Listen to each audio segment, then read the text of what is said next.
How's it going, guys? And welcome to the showdown between the Beastmen led by Morgan the Shadowgave and the Vampire Counts, who are going to be led by Manuel von Karstein. So let's jump right into this match and have some fun. So in this game, we're going to be going with the good old-fashioned Minobus. So on the front line, we do have a couple of groups of Bestigors. I think in total we do have 3. So Bestigors, I think, are a little bit better in the front line than using Chaff. I've seen this build used with like Gore Herds and Ungors and low-tier troops to allow for a couple more Monstrous units, but I really think that the Bestigors are a safer bet. With their Primal Fury, they're going to be immune to Psychology, so the Mortis Engine and Terrorgeists and, all those big spooky Vampire Counts monsters aren't going to instantly rout them. And on top of that, they have really solid AP. So against I was about to say Stormvermin, but against Graveguard and, those type of units, they're going to be able to actually put a dent in them. And honestly, with the charge bonus of 35, they're very effective at cutting through Chaff.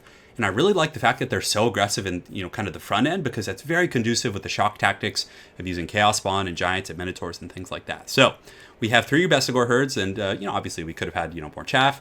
On top of that, we do have, I think in total, 2 Chaos Spawn. And I really like the Beastmen Chaos Spawn a little bit more than Chaos. So the Chaos Spawn, the Chaos Spawn have 160 weapon strength, but they do not have poison. And the Beastmen one has 30 less weapon strength, but they had poison, which I feel like is such a valuable stat. So we have 2 of those guys, and honestly, I found them to be really effective at cutting through Graveguard. Even though their armor piercing, proportionately speaking, isn't the best, I found them to be pretty damn effective at getting through those tanky Vampire Counts front lines. So we have 2 of those. In the back, we do have 2 Minotaurs with great weapons, so you can go with the shield variant if you want a little bit more sustainability. But if you're worried about like Terrorgeists and, flying monsters and all kinds of stuff like that, I think the great weapon variant is a pretty good pick. And obviously, one of the biggest weaknesses of the Great Open variant is that they just can get torn apart by missiles. Even like low-tier missiles can really shred them. But in this matchup, you don't need to worry, obviously.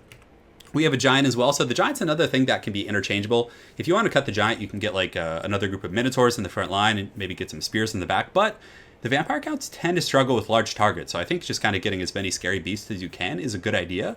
And if they do try and focus down the Giant, you just pull him back and you use the Minos with great weapons to just lay a world of hurt. Coming in with the Steel Chair, of course. But in the back, we have another essential part of this build, so a Shadowcaster. So here what you do is use, if your Minos with great weapons, you're fighting a Terrorgeist or a Zombie Dragon, you use Enfeebling Foe to make it a very one-sided affair. And on top of that, you have the Melkos against like Ethereal units and Cav to slow them down. But the best part, in my opinion, is the Pendulum. So you're always going to be seeing blobbed up Vampire front lines. You're going to see Skeleton Spears stacked on top of Graveguard to kind of counterplay this build a little bit. And, this guy just rocking a giant ponytail, rat tail thing? I never noticed that before.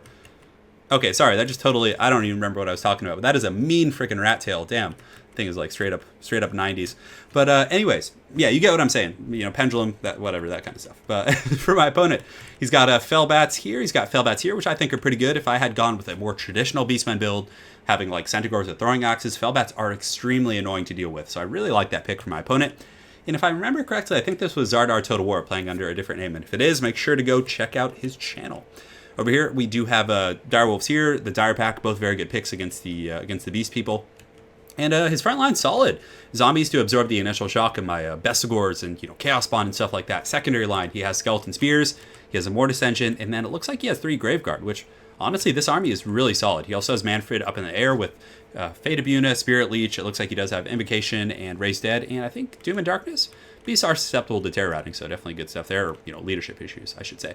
And 1 Terrorgeist. The only thing I would change if I were to use this build, and, we're in, like, a competitive environment, I would probably try and squeeze in 2 Terrorgeists. They're just so valuable against the Beastmen, and obviously, with the Minobus thing, they would be really good. But even against traditional Beastmen, I think double Terrorgeist is really good. So without further ado, guys, let's get this show on the road. So if you guys are looking for a build you can play and just put things on autopilot and just have like a huge mouth-breathing horde to move forward, this is definitely a good one. You basically just engage with the front line. You have to get some really good pendulums to win, and on top of that, you do need to have a good Minotaur micro and make sure they're on the appropriate targets and not fighting spears and things like that. So my main force is going to be advancing here. The Bestigor herds, Chaos Spawn, all that kind of stuff is just kind of getting ready to party in some of these Vampire Counts front line. But he has a good formation. He has the spears here with their charged defense. So if I do try and charge into them, they're going to be braced for it. It's going to mitigate a lot of my shock damage. So definitely good stuff. But Bestigors will still get their shock damage. So first things first, it looks like Manuel is going to be casting a Fate of Una on some of my Bestigors there, so definitely a solid choice. But it's time for some Chaos Spawn Pound Town. So you can see they're going to spin into those Chaff units, and that is exactly what they're designed to do. Just shred low tier units. They have pretty good splash damage, it would seem. And the Fate of Una is doing a lot of damage, but you can see the Chaos Spawn just instantly massacring those zombies. They're just going to be gone in a matter of seconds. A pretty good breath attack coming down from that Terrorgeist. but I am just going to be charging the Minos in. So just trying to overwhelm this Vampire Count's shock line, front line, shock line. But you can see a couple of my Bestigors are flying up in the air from that breath attack, but for the most part, the front line engagement should be a one-sided affair. The factors for victory for my opponent, he really needs to keep that Mortis Engine alive, but here's the first Pendulum, and this is so good because they blob up like that, and here it comes. Just devastating, taking like almost half the HP off those Graveguard, melting those Skeleton Spears up in here. So if I can get like 2 or 3 of those like type of engagements, that's going to be good. So in the back, he also gets his Dire Pack right on top of the Minotaurs. He casts Doom and Darkness, trying to break them. They are at 27 leadership, which is pretty low, but you know, I do have some Bestigors nearby who should be able to help out, but very, very solid Hound engagement there from my opponent. Some of these Bestigors did get Terror routed off with Doom and Darkness, so there's definitely some good Terror play there, but the Bestigors will come back in here, and of course the Minotaurs are in pretty good shape as they are kind of saturated with some infantry units, allowing them to not really get surrounded. And of course there's some Chaos Spawn in here getting a little bit crunk. So over on this side, you can see the Graveguard are in pretty good shape with the Spearmen and the Zombies. A lot of the Vampire Count's like troops in general are just dissipating. And once I get the Morker summons, there's 2 in here. So there's this blob of Chaos Spawn who's all like buggy looking, just kind of hanging out here. And here comes Pendulum another 2. Graveguard, you know, just getting smashed by that. We get some skeleton spears again. So things are definitely looking pretty good there in this center engagement. The Hound's coming back in, but there's a lot of stuff to deal with, a lot of, you know, high HP. Over here on the far side, the Claw of Nagash is going to be trying to rout off these Bestigor herds that got separated with the help of the Terrorgeist.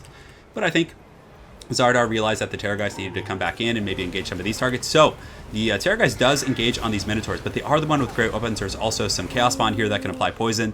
They're in the wrong neighborhood, to say the least. So this Terrorgeist is going to start getting pounded really, really aggressively.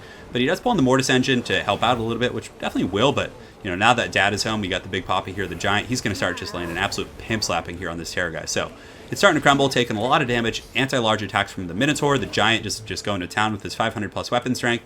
And you can see the Chaos Spawn Blob is doing really good, especially with the support of the Bestigors. And I've experimented with this build a little bit, and I think depending on which matchup you want to use it in, the infantry choice could be different, but I really think the Bestigors are better here because they give you additional AP against these Graveguard. And right as I say that, you see like some Bestigor in the background just get like decapitated. But regardless, I think they're pretty solid. Some of these Chaos Spawns still fighting, the Call of Violence being popped. Morker's obviously in pretty good shape, and Bounce Power is still even. But the Mortis Engine is now being hunted. Now that some of the Vampire Count's chaff units are starting to go, it's looking a little bit better, and you can see the Giant in here is just kind of hunting down this Claw of Nagash and, you know, basically keeping it out of the main fight. On top of that, 5 Chaos Spawn, 44 Bestigors, and then also some Minos with great weapons, who are a pretty fast unit, so they can actually chase this down, which is going to be nice. You just see that Graveguard just get punted right there. That was pretty solid stuff. But yeah, you can see their speed, while debuffed, is 50, compared to the 48 of the Claw of Nagash. So even with the speed debuff from the Claw of Nagash, you're actually able to keep up with it, just keep chipping away at it, you know, headbutting it, and you can see the Claw of Nagash is taking some pretty decent HP damage. In the frontline fight, the Sternsmen are pretty much offline. There's some Chaos Spawn still fighting Morker, my Shadowcaster, and even some of the Minotaurs with great weapons are still fighting, and I think there's going to be some spookiness going on. You can see the Terrorgeist in the back just launching some of those Bestigors, you know, across the battlefield. And I think it's a bit of a last stand right here for the Vampire Counts. They are going to be coming in with Manfred, or Manuel as we've started to call him. But I have a lot of stuff here.